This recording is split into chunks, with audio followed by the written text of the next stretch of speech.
பாக்கியா பார்த்துக்கிட்டான்னு கோபியை வீட்டை விட்டு வெளியே போகுன்னு சொன்னாலுமே வந்துட்டு கோபி வந்துட்டு நான் முடியாது, என் மகளுக்கு செய்ய வேண்டிய கடமையெல்லாம் செஞ்சுட்டு தான் நான் இப்போ வீட்டை விட்டு வெளியே போவேன். இப்போ இத்தனை நாள் வந்துட்டு என்னோட சின்ன சின்ன கடமைகளெல்லாம் செஞ்சுட்டு 2 மாதத்துல வெளியே போயிடலான்னு நினச்சிருக்கேன். ஆனால் இப்போ என் மகளுக்காக நான் எங்கே தான் இருக்க போகிறேன் அப்படின்னு சொல்லிட்டு உறுதியாக சொல்லிடுறாங்க. இதனால் பாக்கியாவும் வந்துட்டு ச்சே, இவர் எப்படின்னா பண்ணி துரத்துறது, இவர் துரத்தலாம்னு நினச்சா அத்தை வந்து குறுக்க நிற்கிறாங்க, இவர் எப்படின்னா பண்ணலாம் அப்படின்னு சொல்லிட்டு சண்டை போட்டு இருக்க டைமில் தான் வித்யாமே வந்துட்டு இப்போ என்னத்து கோபியை துரத்த சொல்கிறேன், கோபியை துரத்தி விட்டு திருப்பியும் பழைய மாதிரி செல்வியை வீட்டுக்கு கூட்டு வச்சு கூத்து எடுக்கலாம்னு நினைக்கிறேன். அது மட்டும் நடக்காது பாக்கியா. அந்த வேலைக்காரி மகனுக்கு என் பேத்தியை நான் கல்யாணம் பண்ணி கொடுக்கவே மாட்டேன். நாளைக்கே ஒரு நல்ல மாப்பிள்ளைய பார்த்து கல்யாணம் பண்ணுறேன் பாரு அப்படின்னு சொல்லிட்டு பார்த்தீங்கன்னா, சவாலை சொல்லிட்டு கிளம்பி போயிடுறாங்க.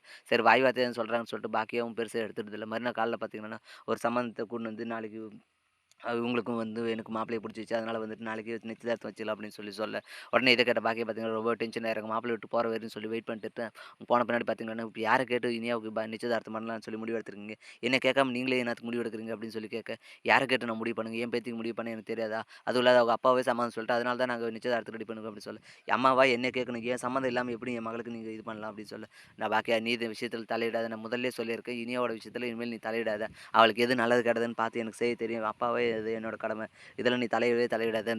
நாளைக்கு மாப்பிள வீட்டார் சைடு வருவாங்க. நாங்க நிச்சயம் பண்ண போறது உறுதி.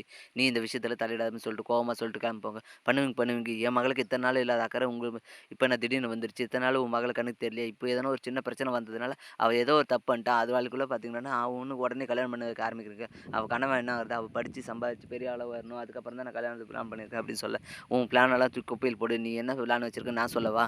நீ அந்த செல்விய கொண்டு வந்து கூத்தடிச்சு திருப்பி ஆகாஷ் கூட இனியாவ சேர்த்து வைக்கலான்னு தான் சொல்லி நினைக்கிற. அது மட்டும் நடக்கவே நடக்காது.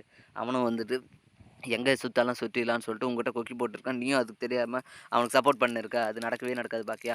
நாளைக்கு அந்த மாப்பிள்ளை வீட்டுக்காரர் வரப்போறாங்க. நாளைக்கு நாங்க நிச்சயம் பண்றது கன்ஃபார்ம். நீ இந்த விஷயத்த தலையிட்டன்னா அவ்வளோதான் நடக்கிறதே வேற அப்படின்னு சொல்லிட்டு கோவமா அங்கேருந்து கிளம்பி போயிடுறாரு. இனியாவுமே பார்த்தீங்கன்னா, என்ன பண்றதுன்னு தெரியாம அழுதுட்டே இருக்காங்க. இப்படி தான் வரப்போற எபிசோடு வந்து போப்போது. இனியாவுக்கு நிச்சயதார்த்தம் நடந்துச்சா இல்லைன்றத நம்ம பொறுத்து தான் பார்க்கணும். மேலும் இது போன்ற அப்டேட்ஸ் தெரிந்து கொள்ள மறக்காம நம்ம சேனலை சப்ஸ்கிரைப் பண்ணுறதுக்கு கூட பெல் பட்டனை அழுத்துங்க. அப்போ தான் நான் போடுற ஒவ்வொரு வீடியோ உங்களுக்கு நோட்டிஃபிகேஷன் வரும். Thank you.